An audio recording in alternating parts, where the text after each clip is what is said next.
আসসালামু আলাইকুম। সব আসুন বালা ইনশাল্লাহ। আমার সাইটে যেটা ভিডিও দেখুন তখন বুঝতে পারবো বিষয়টা। কটার দিকে মারছেন? আমি টাইম কই যেতাম না। সকালে ফজর নামাজের পরে না এই কিছুক্ষণ আগে? আধা ঘন্টা আগে। আধা ঘন্টা ঘুমাইছিল সে? ঘুমাইছিল। ঘুমের মধ্যে মারছেন আরে?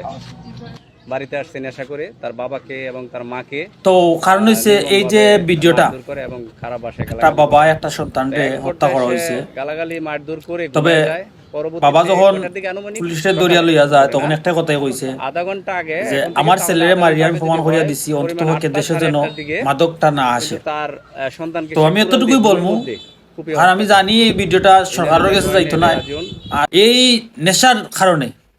এই নেশার কারণে একটা বাবা, তাও আবার এক বাপর এক ফুয়া, আহ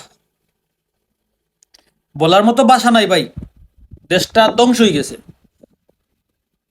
মানে যে যেমনে মন চার এমনি খার, যে যেমনে মন চার এমনি খাইতেছে। মরে রেখে আপনি আমি পাবলিক কিচ্ছু খান নাই।